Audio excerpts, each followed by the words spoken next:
श्री गुरुभ्यो नमः। गुरु ब्रह्मा गुरुर्विष्णु गुरुदेवो महेश्वरः। गुरु साक्षात् परब्रह्म तस्मै श्री गुरवे नमः।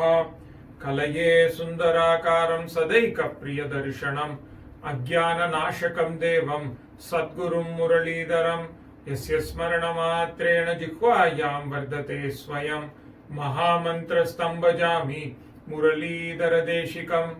प्रेमामृतं यो मुरलीनिनादैः श्रीकृष्णरूपेण पुराववर्ष।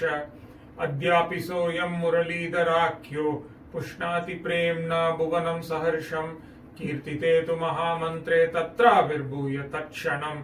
सुप्रसन्नो भवेद्यस्तं प्रेमिकवरदं भजे। मुरलीमण्डितकरकमलं मुनिजनमोहनं व्यत्यस्तपादं वनमालाधारिणं। प्रेम भक्त मंडल नित्य कीर्तितं प्रेमिकवरदम् आश्रयेऽहं। नाम संकीर्तनं यस्य सर्वपाप प्रणाशनं।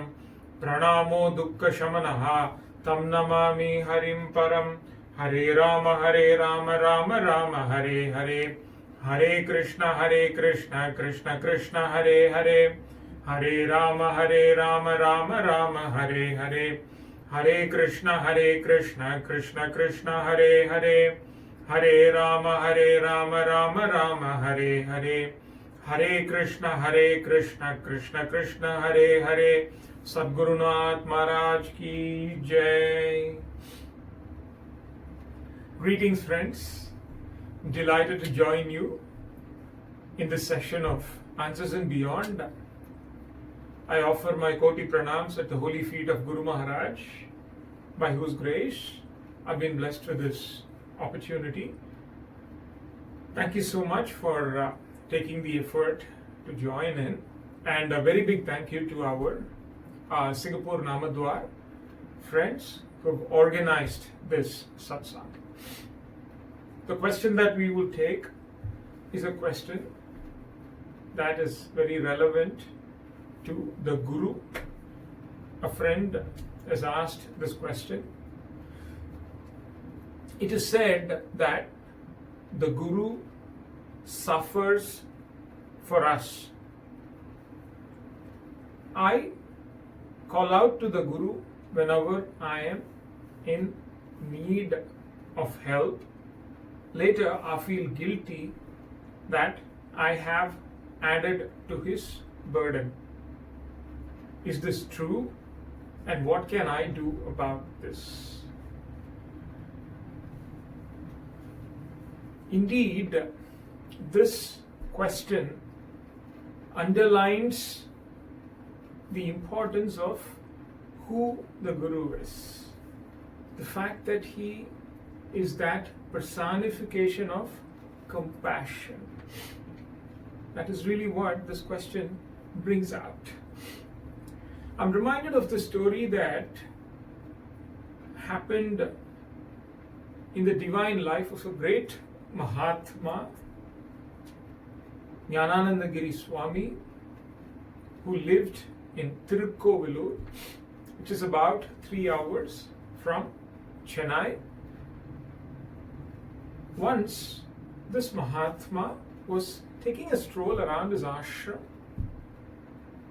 With him there was this disciple, a beloved disciple. The Mahatma pointed to a person at some distance and said, "Can you see what that person is doing?" The disciple looked and said that that person is a scavenger, one who picks the garbage. He's doing just that. What's so special about it? The great Guru smiled and said, "Do you know that Mahatmas are just that? Scavengers, garbage pickers?" The disciple was a bit astounded to hear something like that, because when we are talking about things like Guru and Bhagwan, we tend to give glorious examples, beautiful examples, nice examples, when you compare them with someone or something. But here this Mahatma points to the one who's picking garbage and says that Mahatmas and Gurus are like that scavenger. It was quite shocking for the one that heard this, the Guru explained. Imagine what would happen if this person did not exist. Have you ever thought about it that way? In the whole scheme of things, if there was nobody to pick the garbage, what would happen? And if you look at the manner in which he was doing it so sincerely, as if he was collecting a treasure. He's making sure that every little bit was collected without spilling anything or leaving something over. He ensured that everything was collected. If that person did not exist, not just there but everywhere, in society itself, in the whole of the world itself, there was nobody to clear the garbage, what would happen? It's a matter of time before this whole place and everything that surrounds us would be nothing but a big, huge pile of stinking garbage and filth. Where else will it go? It will all remain there on top of each other, and it would be this most unbelievable mess that is left behind. We never think about it that way. We generally take all of this for granted.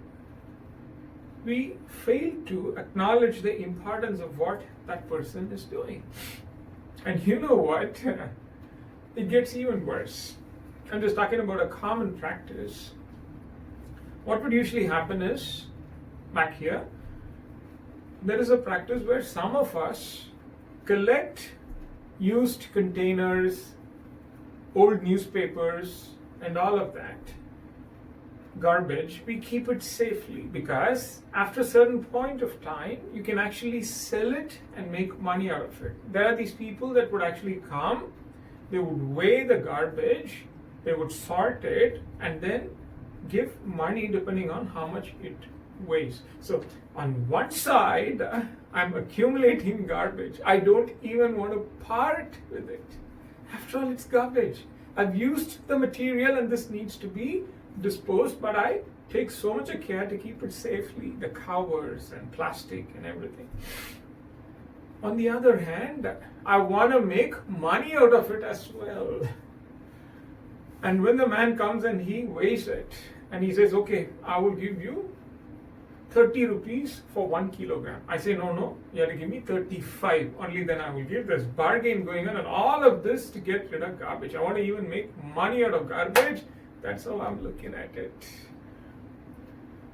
I don't even want to get rid of garbage. And if there was nobody to pick the garbage, the whole place will be nothing but garbage and garbage and garbage. Stinking, foul-smelling garbage. We can't even live around it anymore. Coming back to what this Mahatma was saying, says this is what Mahatmas do. We have accumulated karma over thousands and thousands of births. We are here today because it is that journey that has led us to this. And every single moment that we spend, we are accumulating more. It's inevitable. It keeps getting added on to the account. How do I lose this? How can I get rid of it? Do I possess that sort of a penance to be able to burn all of it? Yes, a great one might have that sort of an ability to do so, and I salute them. But as far as I'm concerned, I don't. So how can I get rid of it? I can get rid of this only if there is somebody who's willing to receive it. This cannot vanish, can it? You cannot make it go away like that, zap. Cannot happen. We all know, we've heard about this. We've learned it in school. Energy can neither be created nor be destroyed. If it disappears in one form, it has to appear in another. It can only get transformed from one place to another, from one form to another. That's how it works. So I can't make it go away like that. The only thing that can happen is if somebody is willing to receive it from me. And who is that somebody? It is the Mahatmas. the Mahapurushas, the compassion of God that has taken a human form to live in our midst, the Guru, they come in order to receive this, to take this load off our backs, because there is no other way. This is why they truly are called as an ocean of compassion. Karana Rahita Kripanidhi. For no reason, they stand to gain nothing out of this. Nothing out of this relationship. They only take the load of us. And there's nothing that we can really give back. That is why the Mahatma equates that scavenger, the man that is picking the garbage and clearing the place, to the Guru. A most apt example in that sense. There can't be a better way to describe the role of the Guru. That is really what he does all the time. They take it from us very happily with a smile, and their body suffers on that account. We've seen that in the lives of many Mahatmas. The physical body of that Mahatma bears the brunt of it. That's how it works, isn't it? I'm sure you've all heard of the great Mahatma Yogi Ram Surat Kumar, who lived in a physical body in Tiruvannamalai and blessed everybody.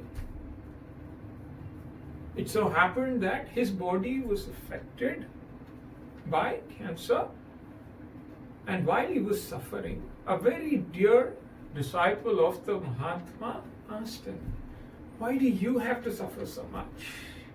Why does your body have to suffer so much? After all, it's the purest of the purest." We can understand if this happens to normal people, because of what I do, it comes back right at me. I have nobody else to point my fingers at. That's really how it works. But why you? You have led a life that defines purity. Why should it suffer so much? Very beautifully, the Mahatma gave a reply. He says, in order to maintain the cosmic balance, this body has to suffer. In order to maintain cosmic balance. It's the same thing. There's so much of garbage that's piling away, and somebody has to take it. That is the only way it's going to go away, and the impact is borne by them. And yes, they come for that. They live in our midst with this association that they extend out of their own compassion. They take this load of us. Nokiye karadi meitakiye pakkuvam akiniyandarul arunachala. Very beautifully, Bhagwan Sri Ramana says in Aksharamanamala, isn't it? He talks about the manners in which the Guru, the Mahatma, connects with the disciple and elevates him. Nokiye, by merely looking at him, by his kataksha. Karadiye, by thinking of him. Meitakiye, by his touch, the physical touch. By doing all of this, by living in our midst, by simply being there, they take this garbage of us, and that way they help us to achieve the purpose of life, which is God realization. They lift us up and offer us as flowers at the holy feet of Bhagwan, at the holy feet of God. That is the only way this is going to be possible for somebody like myself, which is why he is nothing but an ocean of compassion. And what can I do? What can I do in return? The friend that has asked this question says that on one hand, I don't have a choice but to call out to him, but then I also feel guilty that I'm adding to his burden. Of course I have to call out to him. What choice do I have? I have to call out to God. I have to call out to the Mahatma, the Guru. And the Guru never looks at it that way. They're happy that we reach out to them. As has been said, why do they do this?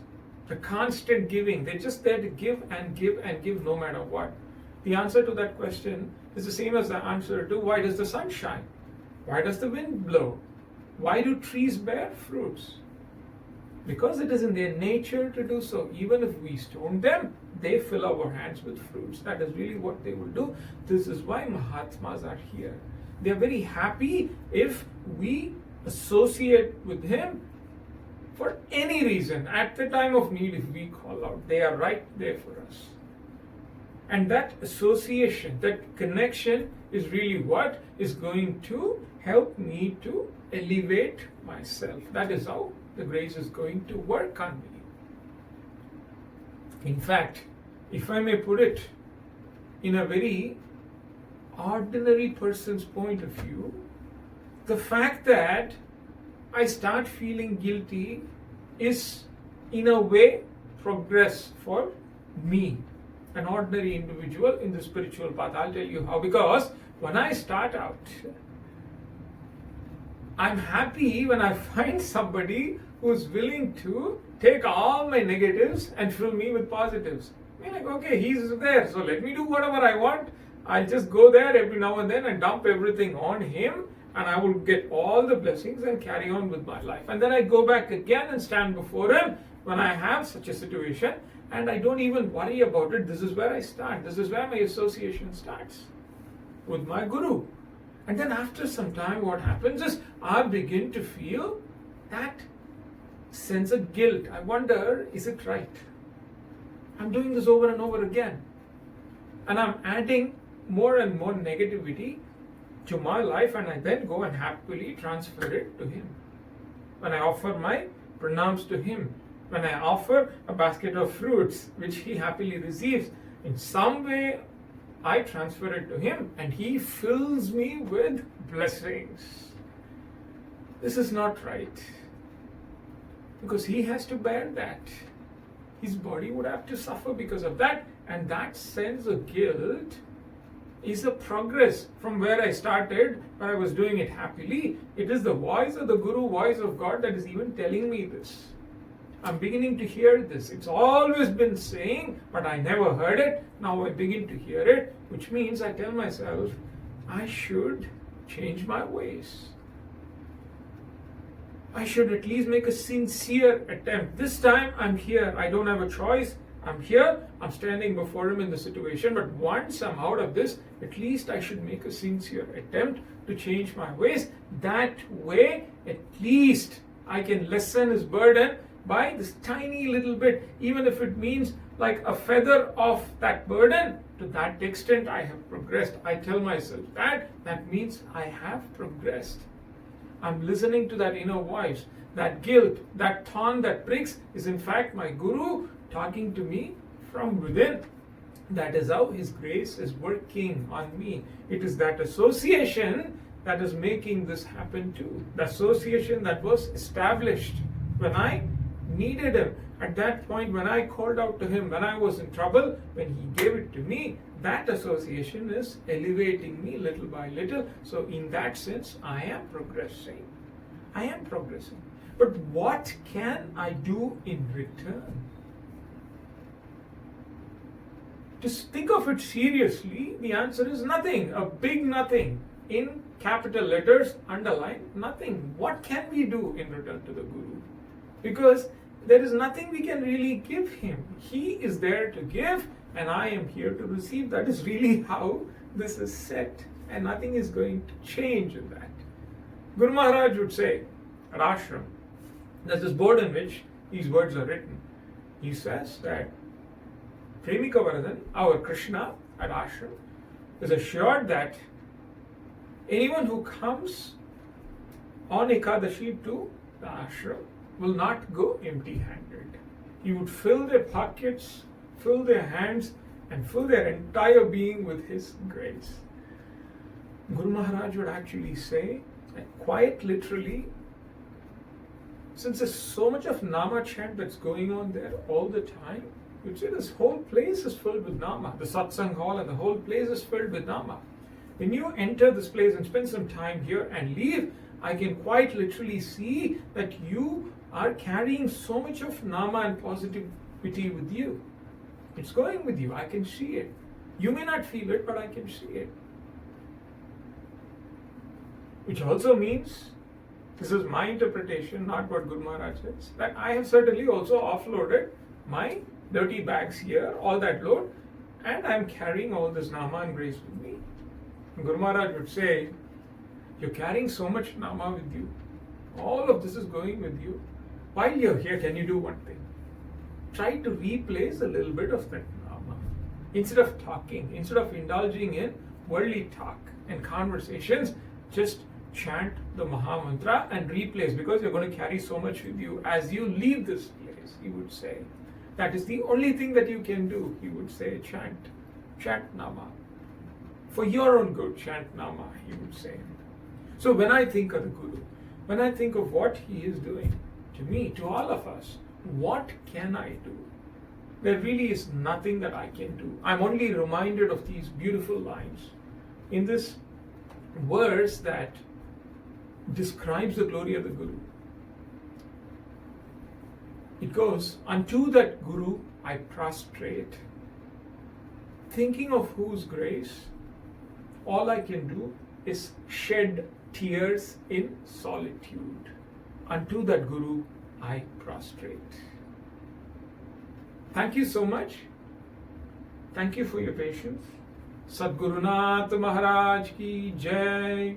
Hare Rama, Rama Rama, Hare Hare.